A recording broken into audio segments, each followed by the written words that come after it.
Misconfiguration attacks. So misconfiguration attacks, we see these very, very often. The most common targets that we'll actually see this take place against is going to be web servers, application platforms, frameworks, databases, as well as hardware. Now, what a misconfiguration attack is that a lot of times, just because they don't know any better, people deploy applications, OSs, hardware devices.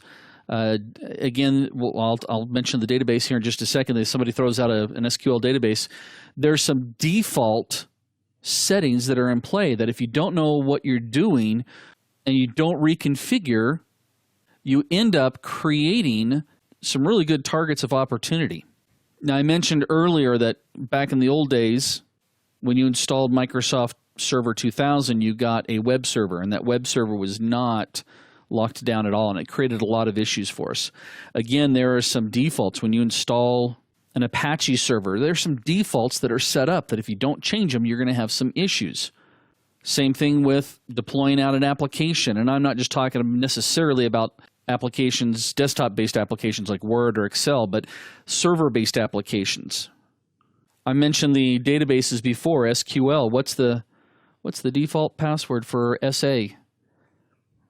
Yeah, something to think about, huh? Also, a hardware device. I think I mentioned this in a previous clip, but we'll talk about it in case you missed it. A lot of people go off and they buy a piece of hardware, and it has this nifty little wizard that walks them through to install.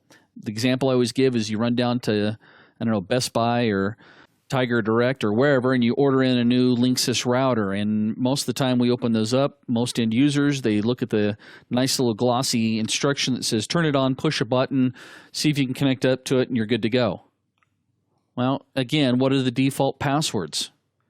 There's actually a website out there that will show you default passwords, not just for the consumer-based products, but also default passwords for enterprise-based products such as switches and routers. Now, most of the time, these misconfiguration attacks take place because software is getting complex.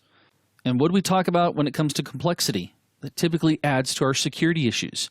Now, the good news is that most of our software and hardware devices that we purchase today are pre-configured with some security mechanisms, or they have security mechanisms in play. The bad news is that there's a ton of settings that a lot of IT guys don't take the time to go through and properly configure or break open a manual to see what the different settings do. I know, real IT guys don't look at manuals, right?